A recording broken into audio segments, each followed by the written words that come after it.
जय हिंद साथियों, आज के इस क्लास में आप सभी का बहुत बहुत स्वागत है।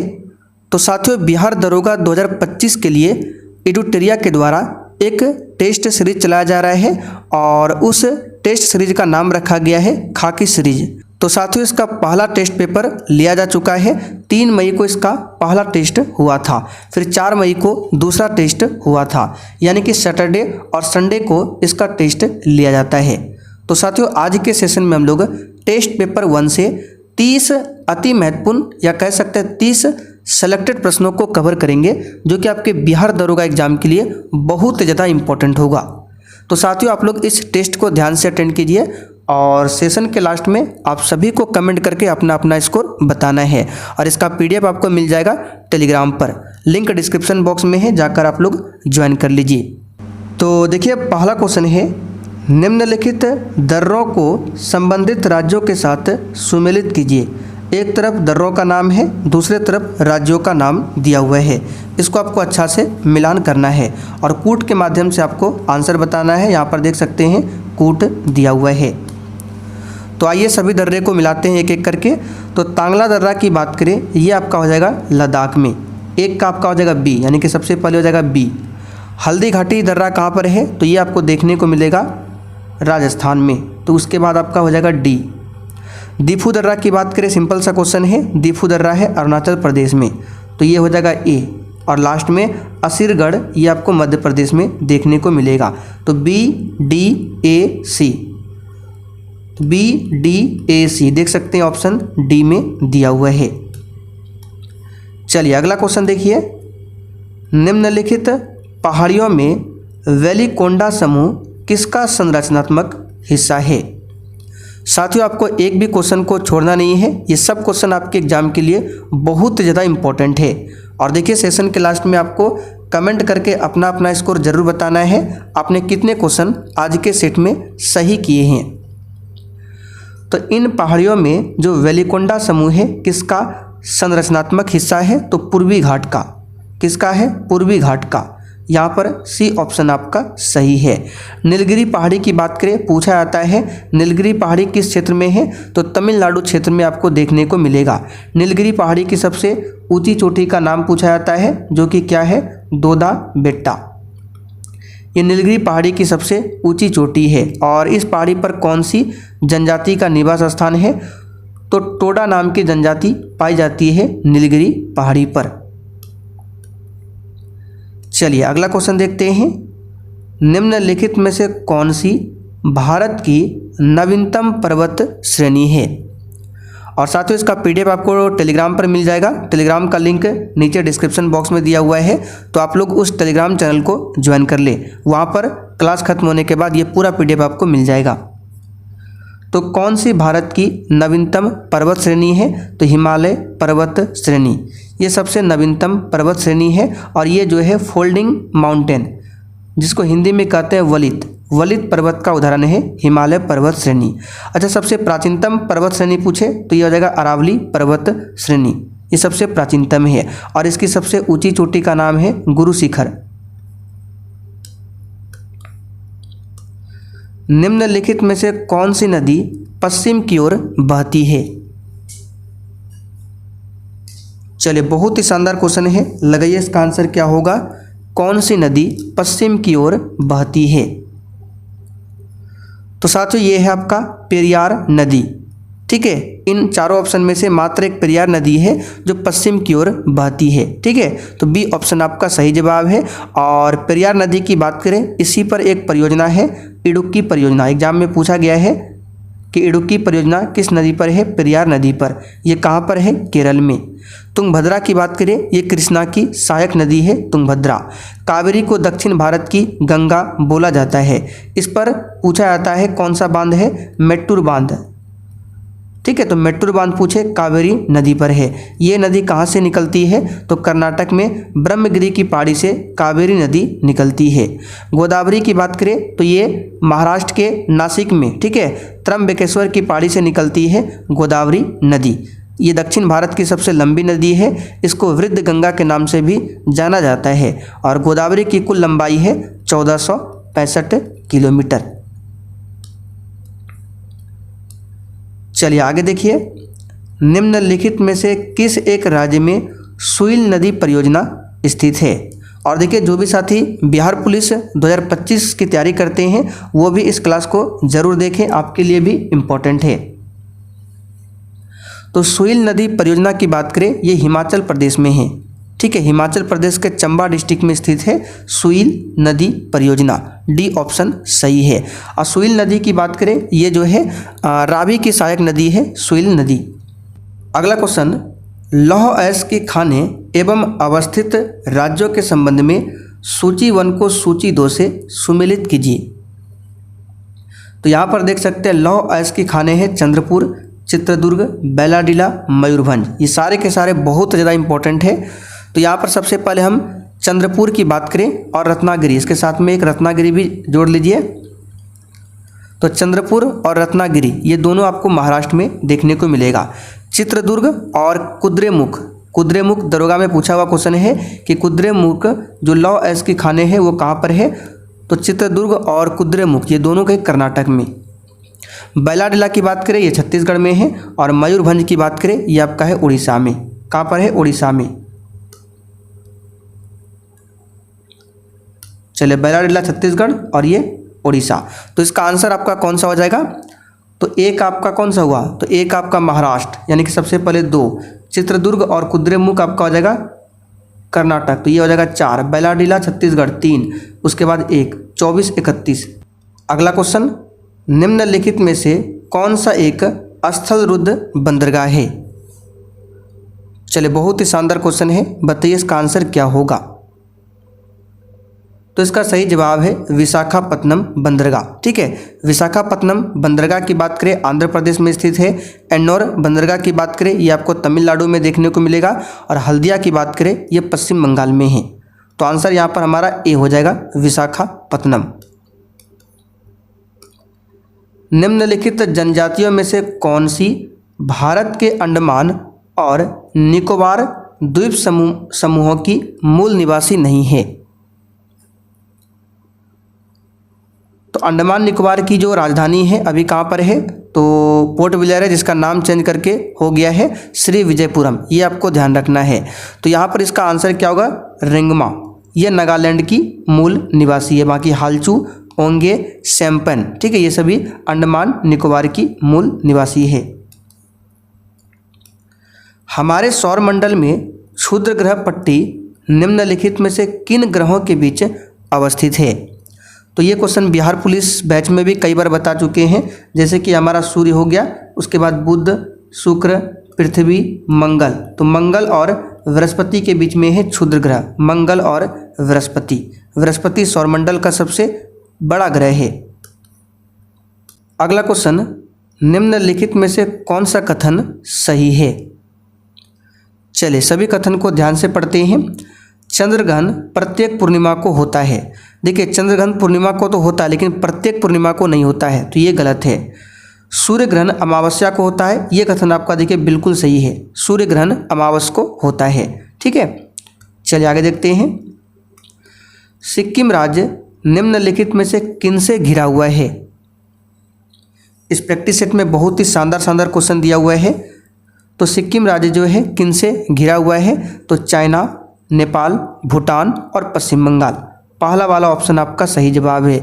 आप लोग कमेंट करके बताइए सिक्किम भारत का कौन सा राज्य बना था।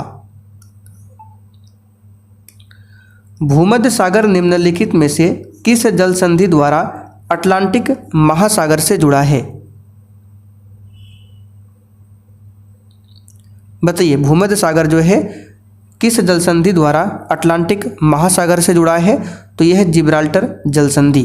अटलांटिक महासागर का आकार किस प्रकार का है? तो अंग्रेजी का एस अक्षर के समान। ठीक है, अंग्रेजी के एस अक्षर के समान है अटलांटिक महासागर का आकार। ऊर्जा संरक्षण का सिद्धांत निम्नलिखित में से किससे संबंधित है? बताइए इसका आंसर। तो ऊर्जा संरक्षण का सिद्धांत जो है ऊष्मागतिकी के प्रथम नियम से संबंधित है। जलवायु परिवर्तन पर संयुक्त राष्ट्र का सम्मेलन COP21 आयोजित कहाँ पर हुआ था?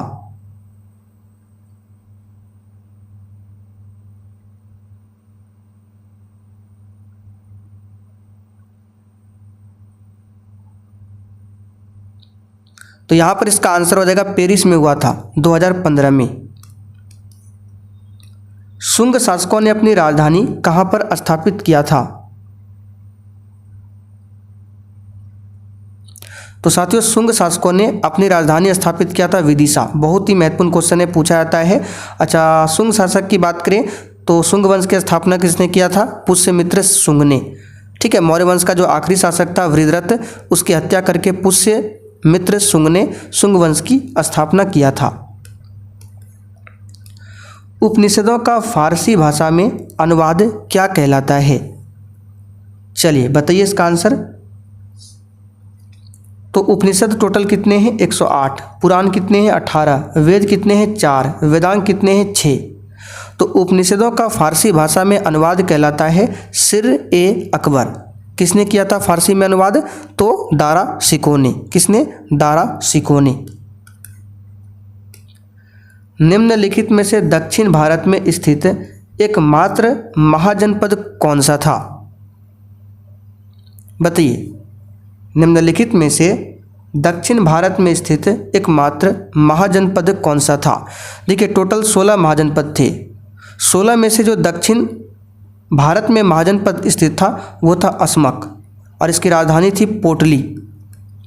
पोटली या फिर बोल सकते पोतन। ठीक है, तो अस्मक महाजनपद दक्षिण भारत में स्थित एकमात्र महाजनपद था। अच्छा, 16 महाजनपद में से सबसे शक्तिशाली महाजनपद पूछे कौन सा था? तो मगध, जिसकी प्रारंभिक राजधानी ग्रीव्रज या फिर राजगृह थी। साथियों जो भी एक्स्ट्रा क्वेश्चन बताते हैं उसको आपको बहुत ही सावधानी पूर्वक और ध्यान से सुनना है। एग्जाम में क्वेश्चन यहाँ से जरूर बनेगा। विजयनगर राज्य की स्थापना हरिहर एवं बुक्का द्वारा कब की गई थी?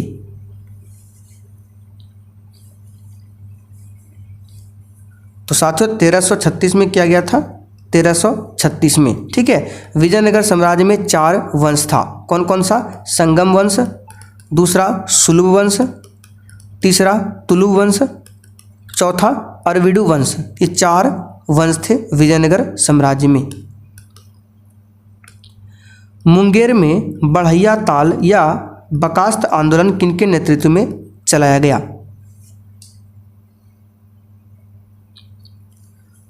तो इसका सही जवाब है कार्यानंद शर्मा। अत्यंत सुरीले अंदाज में कुरान पढ़ने के कारण निम्न में से कौन सा शासक कुरान खां के नाम से प्रसिद्ध हुआ था? तो उस शासक का नाम है कुतुबुद्दीन ऐबक, जो गुलाम वंश के संस्थापक थे। 1206 में गुलाम वंश की स्थापना करता है। 1210 में इसकी मृत्यु हो जाती है पोलो खेलते समय घोड़े से गिरकर। चलिए आगे बढ़ते हैं। निम्नलिखित क्रांतिकारियों में से कौन कौन काकोरी ट्रेन डकैती कांड से संबंधित नहीं थे? यहाँ पर देख सकते हैं शब्द जो है 2 बार रिपीट हुआ है। चलिए इस पर आपको ध्यान नहीं देना है। बताइए इन चारों क्रांति आपको बताना, इन चारों ऑप्शन में से कौन कौन काकोरी ट्रेन डकैती कांड से संबंधित नहीं था। तो इस क्वेश्चन का आंसर क्या होगा? सुखदेव, ये संबंधित नहीं थे। अच्छा, सुखदेव को फांसी कब दिया गया था? भगत सिंह, सुखदेव और राजगुरु तीनों को फांसी कब दिया गया था? आप लोग कमेंट करके बताइए। तो इसका आंसर हो जाएगा सुखदेव। चलिए अच्छा, ये काकोरी ट्रेन डकैती कांड कब हुआ था? 9 अगस्त 1925 को। बंगाल विभाजन किस तिथि को प्रभावी हुआ? चलिए बताइए इस क्वेश्चन का आंसर क्या होगा? बहुत ही अच्छा क्वेश्चन है। तो बंगाल विभाजन हुआ था 1905 में। आप सभी जानते हैं किसने किया था? लॉर्ड कर्जन ने। ठीक है, तो घोषणा होता है 19 जुलाई, पूरा डेट याद रखिएगा, 19 जुलाई 1905 को घोषणा होता है। ठीक है, और ये प्रभावी हुआ था 16 अक्टूबर 1905 को। तो सबसे पहले 19 जुलाई 1905 को घोषणा होता है, फिर इसी के विरोध में स्वदेशी आंदोलन स्टार्ट हो जाता है 7 अगस्त को। 7 अगस्त 1905 को इसके विरोध में स्वदेशी आंदोलन स्टार्ट हुआ और 16 अक्टूबर 1905 को ये बंगाल विभाजन प्रभावी हो गया था। डी ऑप्शन सही है। अच्छा, जो भी बच्चे 1931 बता रहे हैं जो कि फांसी दिया गया था 1931, बिल्कुल सही है।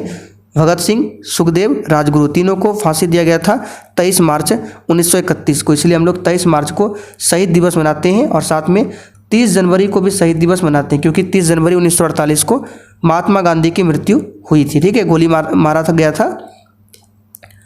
सुभाष चंद्र बोस द्वारा अंतरिम सरकार की स्थापना कब की गई? तो सुभाष चंद्र बोस का जन्म भी पूछा जाता है, जो कि 23 जनवरी 1897 को हुआ था। 23 जनवरी को हम लोग मनाते हैं पराक्रम दिवस। ठीक है, तो सुभाष चंद्र बोस ने अंतरिम सरकार की स्थापना किया था कब? तो इसका सही जवाब हो जाएगा 23 के लिए ऑप्शन सी, 21 अक्टूबर 1943 को। कहाँ पर? सिंगापुर में। अच्छा, सुभाष चंद्र बोस ने कांग्रेस की अध्यक्षता किया था 1938 में, हरिपुरा अधिवेशन की अध्यक्षता किया था। महारानी विक्टोरिया को किस वर्ष भारत की सम्राज्ञी घोषित किया गया था? तो ये किया गया था 1877 में। उस समय शासक कौन था? लिटन, लॉर्ड लिटन के समय में। कांग्रेस के किस अधिवेशन में कांग्रेस के सदस्यों को खादी वस्त्र पहनना अनिवार्य कर दिया गया? तो ये अधिवेशन है 1926 का गुवाहाटी अधिवेशन। डॉक्टर राजेंद्र प्रसाद ने किसे पाकिस्तान का जन्मदाता माना है? तो राजेंद्र प्रसाद ने पाकिस्तान का जन्मदाता लॉर्ड मिंटो को माना है। ठीक है, सी ऑप्शन सही है। इंडिपेंडेंट लेबर पार्टी की स्थापना निम्न में से किसने किया था? तो साथियों ये किया था BR अम्बेडकर ने। इंडिपेंडेंट लेबर पार्टी को हिंदी में कहते हैं स्वतंत्र श्रमिक पार्टी। 1936 में इसकी स्थापना की जाती है। बिहार की यात्रा करने वाला प्रथम अंग्रेज कौन था? तो ये है रॉल्फ फिच, बिहार की यात्रा करने वाला प्रथम अंग्रेज था। केंद्रीय बजट 2025-26 में राजकोषीय घाटा कितना है? चलिए, करंट अफेयर्स का भी क्वेश्चन दिया हुआ है। तो ये है 4.4%। जानवरों के प्रति क्रूरता की रोकथाम को भारतीय संविधान की किस सूची में रखा गया है? तो साथियों इसको समवर्ती सूची में रखा गया है। समवर्ती सूची में केंद्र और राज्य दोनों कानून बना सकता है। आंसर क्या होगा? C option. तो चलिए आज के लिए इतना ही रहने देते हैं। अगर आपको ये सेशन अच्छा लगा हो तो आप लोग वीडियो को लाइक कर दीजिएगा और इस सेशन को अधिक से अधिक अपने सभी दोस्तों के साथ शेयर भी कर दीजिए। अगर ज़्यादा इसमें लाइक्स व्यू आता है तो इस पर कंटिन्यू रखेंगे। ठीक है, और भी क्वेश्चन इसमें कराया जाएगा और इसका PDF टेलीग्राम पर मिल जाएगा, जाकर डाउनलोड कर लीजिए। डिस्क्रिप्शन बॉक्स में लिंक है। ठीक है, और क्लिक करके ज्वाइन कीजिए।